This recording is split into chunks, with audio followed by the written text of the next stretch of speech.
Hai teman-teman, kembali lagi bersama saya di sini. Perkenalkan, nama saya PKI Muhammad.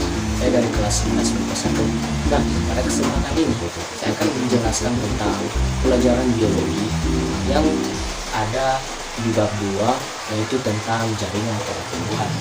Nah, baik teman-teman, langsung saja ke materinya dan silakan simak video berikut ini.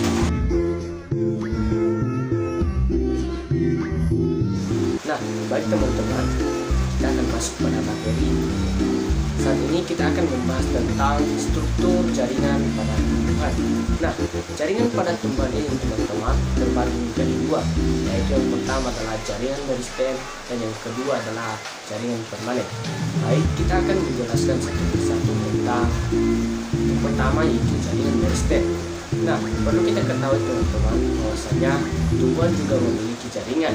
Jaringan tersebut adalah bukan seperti jaringan yang kita gunakan pada tumbuhan kita, namun jaringan ini adalah jaringan pada tumbuhan ini, yaitu bagaimana sebuah isi dari sebuah tumbuhan itu mengandung apa.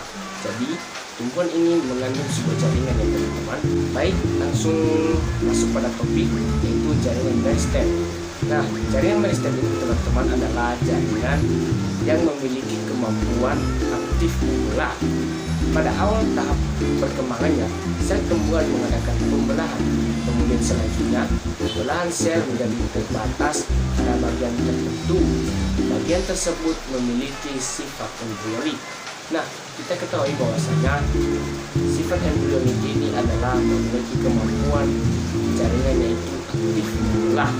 Nah, teman-teman, ternyata jaringan meristem dan embrionik memiliki pengertian yang sama ya teman-teman.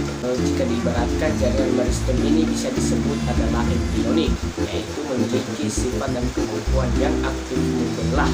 Jadi, jaringan meristem akan terus-menerus mengadakan pembelahan pada sel-selnya. Berdasarkan letaknya, jaringan meristem ini dibedakan atas jaringan meristem apikal, meristem lateral, dan meristem interkalar. Teman-teman, jika teman-teman ingin mengetahui bagaimana itu jaringan meristem, saya akan memberikan satu contoh. Pada akar kecambah atau akar kecambah kacang hijau atau kacang merah teman-teman, di situ pada bijinya mengandung jaringan meristem. Jika ingin mengetahuinya teman-teman, yang pertama adalah kita mengambil biji dari sebuah kacang kecambah atau kacang merah itu, lalu kita potong-potong, kemudian kita melihat pada biji yang kita potong tadi yang ada di dalamnya ada seperti garis-garis atau mengandung jaringan yang sangat rata, dan tentunya itu adalah karena kelebihan Tuhan kita yang Maha Kuasa yang telah mengatur segala-galanya teman-teman. Nah, jadi jika ingin mengetahui bagaimana jaringan meristem, bisa kita ketahui dari biji kacang kecambah atau kacang merah. Baik teman-teman, itu sekilas tentang jaringan meristem. Kemudian kita masuk pada struktur jaringan tumbuhan yang kedua, yaitu adalah jaringan permanen. Jaringan permanen ini teman-teman adalah pertukaran dari jaringan meristem. Jaringan meristem yang telah mengalami diferensiasi akan membentuk jaringan dewasa permanen. Jadi teman-teman, artinya adalah ketika kecil, jaringan dari sebuah tumbuhan itu disebut jaringan meristem. Kemudian ketika tumbuhan sudah besar, maka tumbuhan tersebut disebut adalah jaringan permanen. Jadi jaringan dewasa pada tumbuhan terbagi atas 4 macam teman-teman, yaitu yang pertama adalah jaringan epidermis, kemudian yang kedua jaringan parenkim, dan yang ketiga adalah jaringan penyokong, dan yang keempat adalah jaringan pengangkut. Baik teman-teman, kita akan jelaskan satu persatu tentang jaringan permanen ini. Jaringan permanen yang pertama adalah jaringan epidermis. Jaringan epidermis ini teman-teman memiliki bentuk menyerupai balok yang agak bugar dengan satu lapisan sel. Sel-selnya tersusun rapat sehingga tidak ada ruang di antara sel-selnya teman-teman. Sel epidermis pada daun mensekresi zat lilin yang disebut kitin. Kitin akan membentuk lapisan kumpulan di bagian luar sel sehingga epidermis menjadi impermeable. Hal ini berguna untuk melindungi tumbuhan dari penguapan air yang berlebihan teman-teman. Nah, jadi fungsi jaringan epidermis adalah sebagai pelindung dan berperan dalam penyerapan zat, seperti pada akar yang muda. Selain itu, epidermis berfungsi juga dalam proses transportasi atau pertukaran zat. Jaringan epidermis dapat mengalami perubahan bentuk atau bermodifikasi menjadi stomata atau mulut daun, trikoma atau rambut, bulu akar serat pada kapas, tisel pada batang yang bergabus, filamen atau akar gantung pada anggrek, sel kersik atau sel silika di daun dan batang untuk menggerakkan sel-sel permukaan dan sel kipas, kuliform pada daun untuk menyimpan air dan mengurangi penguapan. Kemudian yang kedua teman-teman adalah jaringan parenkim. Pada jaringan parenkim terjadi berbagai aktivitas penting tumbuhan seperti fotosintesis, asimilasi, respirasi, penimbunan sekreasi, dan ekskreasi. Bentuk sel parenkim bervariasi dan berlapis, banyak letak antar selnya renggang sehingga terdapat ruang antar sel. Jaringan parenkim memiliki ciri khas teman-teman, yaitu ada yang berklorofil seperti florenkim yang terdapat pada parenkim kulit batang yang masih muda atau disebut mesofil daun. Adapun yang masih bersifat meristematis seperti kambium yang terletak di batang.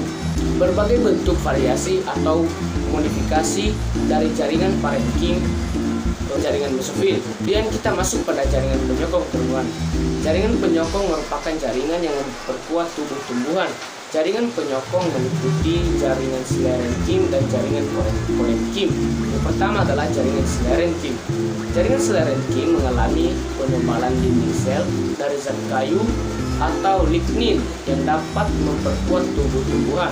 Sklerenkim ini merupakan sel mati yang tidak mengalami lignifikasi. Sklerenkim mempunyai dinding sekunder. Berdasarkan bentuk sel penyusunnya, sklerenkim dibedakan menjadi serat atau serabut dan atau sklerit yang tadi adalah sel-selnya sklerenkim yang seratnya pendek, bentuknya relatif bulat dengan dinding sel yang tebal. Kemudian jaringan penyokong ini tadinya sudah saya jelaskan bahwasanya jaringan penyokong ini dibedakan menjadi dua, yaitu jaringan sklerenkim dan jaringan kolenkim. Nah, telah saya jelaskan tentang jaringan. Kemudian jaringan penyokong yang kedua teman-teman adalah jaringan kolenkim. Jaringan kolenkim ini merupakan sel hidup dengan protoplasma yang aktif. Jaringan ini memiliki dinding dan mengalami penebalan dinding dari selulosa teman-teman. Nah, bentuk sel dari jaringan kolenkim ini adalah bulat memanjang. Biasanya kolenkim terdapat di dasar epidermis dan kadang-kadang terpisah dari epidermis oleh parenkim. Parenkim ini juga teman-teman terdapat pada tumbuhan yang lunak. Jaringan kolenkim ini berfungsi untuk menyokong jaringan pada organ tubuh yang masih muda dan tua. Selain itu, fungsi lain yang lebih khusus adalah menyokong jaringan pada tingkai atau tangkai daun teman-teman. Kemudian jaringan permanen yang keempat adalah jaringan pengangkut. Mari kita hafal satu-satu ya teman. Tadi saya sudah jelaskan struktur jaringan pada tumbuhan. Ada dua, yaitu jaringan meristem dan jaringan permanen. Jaringan permanen ini ada 4 macam teman-teman ya. Yang pertama adalah jaringan epidermis, jaringan parenkim, kemudian jaringan penyokong dan jaringan pengangkut. Nah, saat ini saya akan menjelaskan tentang jaringan pengangkut. Berbagai zat yang diperlukan tumbuhan diangkut oleh jaringan pengangkut teman-teman. Jaringan pengangkut pada tumbuhan terdiri atas xilem dan floem. Xilem merupakan jaringan pengangkut yang berfungsi mengangkut dan mengantarkan air serta garam mineral ke jaringan lainnya. Sementara itu, pengangkutan hasil fotosintesis akan dilakukan oleh floem. Jadi xilem dan floem ini memiliki hubungan teman-teman, tapi juga memiliki peran yang berbeda-beda. Kita akan jelaskan sesuatu, yaitu xilem. Xilem pertama kali dibentuk dari pertumbuhan dan diferensiasi jaringan meristem pada ujung batang. Xilem ini yang demikian disebut sebagai xilem primer. Adapun xilem yang terbentuk karena pertumbuhan kambium disebut xilem sekunder. Xilem disusun oleh beberapa macam sel seperti trakeit, elemen pembuluh, parenkim xilem, dan serabut xilem atau pits. Kemudian yang kedua adalah floem. Floem merupakan jaringan yang letaknya di bagian tepi atau di luar dari organ batang dan akar ya teman-teman. Fungsi dari jaringan floem ini adalah sebagai pembawa hasil fotosintesis pada jaringan pengangkut. Floem disusun oleh beberapa macam sel seperti elemen tapis, sel pengiring, serat floem, dan parenkim floem. Seperti xilem, jaringan floem ini terbagi atas floem primer dan floem sekunder teman-teman. Kemudian ikatan atau persatuan antara floem dan xilem membentuk suatu ikatan pembuluh output atau dikenal juga sebagai fasis. Fasis terdiri atas beberapa macam teman-teman, yaitu yang pertama adalah tipe konsentris. Tipe konsentris yaitu letak xilem dan floem yang memusat. Tipe konsentris terbagi atas amifasal dan amifikribal. Jadi itu ya teman-teman. Dan yang kedua adalah tipe kolateral, yaitu letak floem dan xilem berdampingan. Tipe kolateral terbagi atas kolateral terbuka dan kolateral tertutup teman-teman. Kemudian yang ketiga adalah tipe bikolateral, yaitu letak xilem diapit oleh floem di sebelah luar dan dalam. Kemudian yang keempat adalah tipe radial, yaitu letak xilem dan floem berselang-seling, sedangkan di sebelah lainnya tidak membentuk ikatan. Nah, kemudian teman-teman, tambahan dari jaringan tumbuhan ini kan ada 4 tadi. Kemudian ada tambahannya, yaitu jaringan gabus. Sel gabus dibentuk oleh kambium gabus atau velogen. Velogen adalah kambium yang terletak di bawah epidermis pada batang dan akar. Kemudian tambahan dari jaringan tumbuhan ini yaitu teman-teman jaringan gabus. Sel-sel gabus dibentuk oleh kambium gabus atau velogen. Velogen adalah kambium yang terletak di bawah epidermis pada batang dan akar tua. Velogen yang membelah ke arah luar akan membentuk jaringan gabus sehingga menutupi epidermis. Jaringan tersebut dinamakan velum. Lapisan gabus memiliki pori-pori seperti spons dan menjadi jaringan mati pada saat dewasa. Jaringan gabus ini teman-teman berfungsi melindungi jaringan lain yang berada di bawahnya dari kerusakan mekanik, kebakaran, serangan serangga dan jamur, temperatur ekstrim, dan kehilangan air. Nah, jadi begitu tentang jaringan pada tumbuhan ya teman-teman, struktur jaringan pada tumbuhan ini. Mari kita hafal satu persatu teman-teman. Kemudian kita masuk pada bagian B, yaitu organ pada tumbuhan. Perlu kita ketahui teman-teman, mungkin kita sudah tahu ya organ-organ pada tumbuhan ini apa. Tapi organ yang terpenting pada tumbuhan ini teman-teman adalah memiliki akar, batang, dan daun. Kita akan jalankan satu persatu ya teman-teman. Yang pertama adalah akar. Akar ini adalah organ tumbuhan yang memiliki fungsi utama untuk menyerap air dan mineral dari dalam tanah. Air dan mineral digunakan oleh tumbuhan untuk tumbuh. Struktur luar akar terdiri atas tudung akar, daerah pertumbuhan akar, dan bulu akar. Tudung akar atau kaliptra membentuk lapisan yang membungkus akar. Tudung tersebut melindungi daerah meristem akar, yaitu daerah pertumbuhan yang berada di belakangnya. Tudung akar juga berfungsi mengurangi gesekan antara akar dan butir tanah. Adapun struktur dalamnya tersusun atas epidermis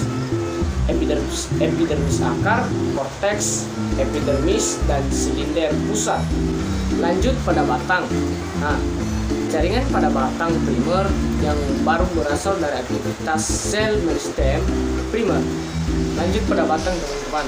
Jaringan pada batang primer yang baru berasal dari aktivitas sel meristem primer.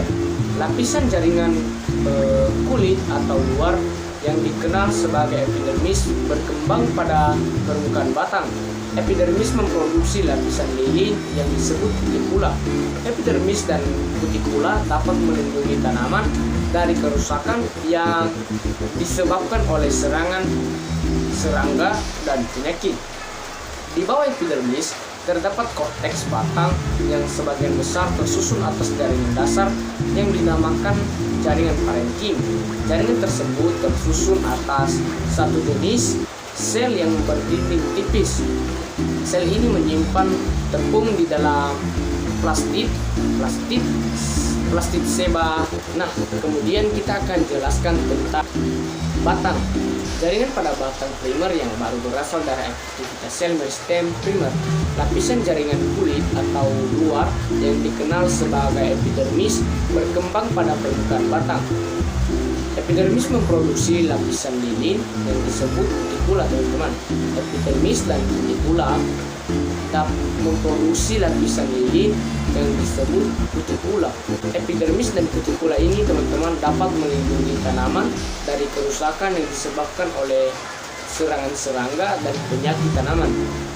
Di bawah epidermis, teman-teman, terdapat korteks batang yang sebagian besar tersusun atas jaringan dasar yang dinamakan jaringan parenkim. Jaringan tersebut tersusun atas satu jenis yang berdinding tipis. Sel ini menyimpan tepung di dalam plastid sebagai persediaan bahan makanan organik. Jadi itu tentang batang, teman-teman. Kemudian yang selanjutnya adalah daun. Daun terdiri atas beberapa bagian, teman-teman, yaitu tangkai daun, tulang daun, dan helaian daun. Daun tersusun atas 3 tipe jaringan, teman-teman, yaitu jaringan epidermis, jaringan mesofil, dan jaringan pembuluh. Tentunya kita tahu masing-masing apa tentang pengertian dari daun ini. Nah, jadi teman-teman, itulah penjelasan tentang organ-organ pada tumbuhan. Untuk lebih luas lagi pengetahuannya, teman-teman, mari kita cari pengertian-pengertian yang lain tentang organ pada tumbuhan ini. Nah, demikian, teman-teman, penjelasan singkat dari saya tentang penjelasan struktur jaringan pada tumbuhan dan kemudian organ pada tumbuhan.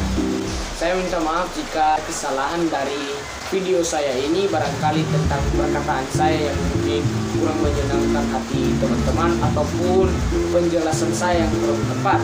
Jadi mari kita terus gali pengetahuan kita tentang struktur jaringan pada tumbuhan ini, teman-teman.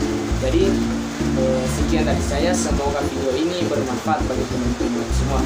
Selamat berjumpa lagi bersama saya. Terima kasih.